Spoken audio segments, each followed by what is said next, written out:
I only listen to rap music. When I say this, a lot of people make fun of me for it. Only rap music? That must be boring. How do you listen to the same thing over and over? Doesn't it get boring? A couple of months ago, one of the best cultural moments in recent times happened, the Kendrick and Drake beef. One of the most popular songs ever in recent times, reaching the top of the charts, Not Like Us. Not Like Us has around 450 million streams, and I alone am partially responsible for at least 1,000. I listen to it in the morning, breakfast, lunch, dinner, showering. I even listened to Not Like Us at a funeral. 2 bodies dropped that day. Are you my friend? Are we locked in? My favorite part. It's so impactful in every song from the beef is. From Euphoria, 616 LA, Meet the Grams, every song's a masterclass. I've liked Kendrick's songs ever since I heard Humble, but in freshman year of high school, when I started really looking into what he's made, I fell in love. Pride, Alright, Art of Peer Pressure, Sing About Me I'm Dying of Thirst. I'm such a Kendrick fan that I've replayed each one of his disses probably 100 times each. While still to this day, I've never listened to a single Drake diss. I haven't heard Family Matters once during the beef. But I noticed something else. After like that, it seemed like everybody and their moms were ready for this beef. People were getting popcorn out and couldn't wait. But ever since it was clear Drake wasn't gonna win, it seemed like all of a sudden, people started saying, ain't this whole beef thing starting to get old? Like, Not Like Us released on May 4th. 2 months later, the music video released on Independence Day. He also then went on a tour of Amazon Juneteenth, where they played Not Like Us 5 times. During the summer, you couldn't escape Not Like Us. They were playing it at schools, radios, sports games. Then boys played it at the Olympics. When the US team beat Canada, they had that song on repeat. There have been a lot of overplayed songs, Drake having a lot of them himself.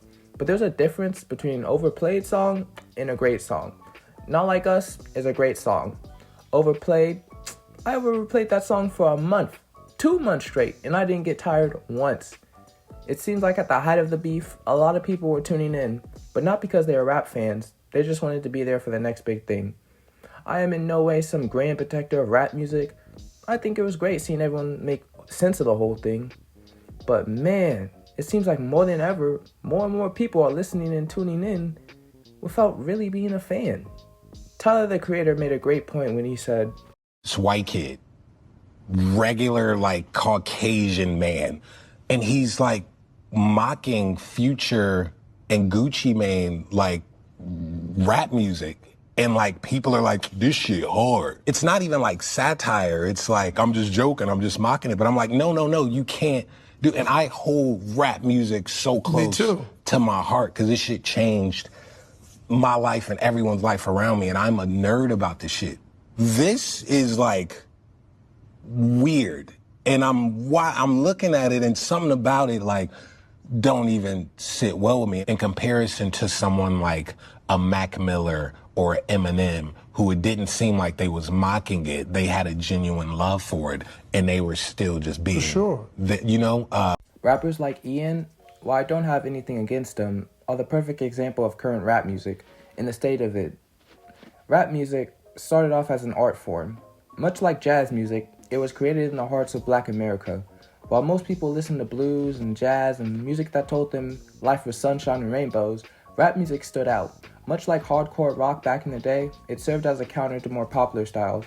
Rap music was grim. It was filled with pain and struggle, made by people that experienced hardship, made with pain, feeling in every lyric. But now, rap music is an industry. Anyone with a microphone can spit half-ass music and go viral. And before you start assuming I'm some, mumble rap this, don't get me started on mumble rap. I love mumble rap. One of my favorite artists is Yeet. When I say that, most people laugh at me, but I'm serious. Can't Die, Spooktober, Split. Yeet is a perfect example of the type of rap I like. That sounds hypocritical, but stay with me. Most people, maybe even you, will write this off as a TikTok mumble rapper. But if you actually listen to Yeet's music, you'll realize just what makes him special. Inspired by Young Thug, his style is completely different from anyone I've heard in recent years, and it's genuinely amazing. From the beats to production, while most music nowadays sounds bland and the same, his music is completely different. You can't help but vibe. One of my favorite eras of music ever was when you saw not these big artists and big record companies pumping out music like it's some mass-produced product, but when you had soul. My favorite era of rap music is back when it was comprised of a bunch of teenage kids just having fun, being themselves, not worried about what songs would perform and going viral, but having fun. The likes of Odd Future with Tyler the Creator and Members Only with XX and Ski. Amazing name, by the way. Hell, even now we kind of have that with Opium. Like Homicide Gay. No, hold on. Destroyed Lone. No, hold on. Okay. What about No. At least Ken Carson is. Oh, actually, that's not that bad. It's actually kind of cute. For a large part of my childhood, I was listening to music not based on what the radio was playing, but what my friends were listening to. Robbery was the first Juice WRLD song I ever heard, and something about finding a new artist right before they blow up, that's something else. I was listening to Juice WRLD right before Lucid Dreams blew up, and while that doesn't exactly make me an OG fan, I would consider myself pretty early on in his career. While nowadays, I would gatekeep, I was an OG Juice WRLD fan. What y'all know about MP3 45672 he released in his basement 2 years before he started rapping? These new gens, I swear. But I'm not like that anymore. Nowadays, it's like every Juice WRLD debate is people going unreleased for unreleased. I remember when I'd just be happy to hear the new Juice WRLD song. Lyrical Lemonade, anyone remember that? That used to be the thing. I guess you could also say I'm an OG NLE fan. While Shotta Flow blew him up, I was listening before that. Nowadays, NLE is seen in the newest series of rappers being as freaky as humanly possible. But I've been a fan since Cottonwood. I remember blasting his songs before, during, and after quarantine. Famous Hoes, Murder Talk, Neighborhood Watch, Hit the Scene. It's one thing to be a fan of somebody, but to physically see an artist go from nobody to a superstar, watching them basically grow up with you, that's something else entirely. And I still remember watching that Tommy Craig video on Lil Loaded. R.I.P. I don't listen to rap because it's popular. I listen because I grew up with it. These rappers and artists are my life, my personality, even my mannerisms. Rap isn't some corporate garbage of who can go first on the billboards. Rap to me is a bunch of teenagers with talent that want to share it with the world. And don't we all? Circling back to Ian, while I do agree with what Tyler said, and I do believe that Ian is everything wrong with current rap, what's really different about him? What makes what he's doing different from anybody else? Well, my favorite artist is NBA YoungBoy. What can you tell us about what's going on? What do you mean what's going on? With NBA YoungBoy. We've been out here for 3 hours. What are you guys talking about? Where's NBA YoungBoy? What are you guys talking about? When I say rap has a song for every emotion, YoungBoy is a prime example, and while I could rattle off 50 YoungBoy songs on the top of my head, he has like hundreds. It would be hard. YoungBoy is a perfect example of my ideal rapper, minus the 2 kids at 16, and jail. At just 16, he came up with one of my favorite albums of the 2010s. Why Would to Know Love Is Rage, or Death Race for Love, the raw feeling and pain that YoungBoy's 38 Baby gives you.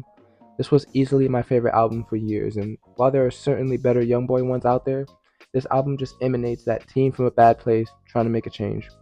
It perfectly represents what I was talking about earlier. This isn't an album made by a label. This isn't a Billboard charter. This is straight pain and love, put into a 46-minute masterpiece.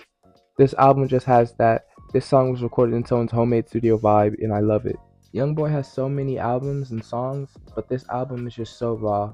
It's definitely not everyone's cup of tea, but I'd recommend hearing it at least once. At only 46 minutes, it's not a long listen, with songs like Gravity, 38 Baby, Down Chick, it's definitely worth your time, especially if you're looking for that Baton Rouge Rough Rider type of sound. When I say I only listen to rap, that's not to say other music styles aren't valid. Obviously, rap isn't the only music on my playlist, but out of 1,000 songs, it's a good 99% of it. Whether you want underground songs like Marvin the Martian, Sleepless, Heaven Sent, trap anthems like Uuuhhh, Trap Queen, 679, sad songs like Hope, Heart and Soul, Emotional Killer, turn up vibe setters like My Cup, Rockstar Made, Sideline Watching, Baby Pluto, the list could go on. Throughout an average day, I go through 50 different emotions, and they all can be found in this amazing genre. So to conclude, yes, rap is the only music I listen to. Also, Kendrick, no diffs.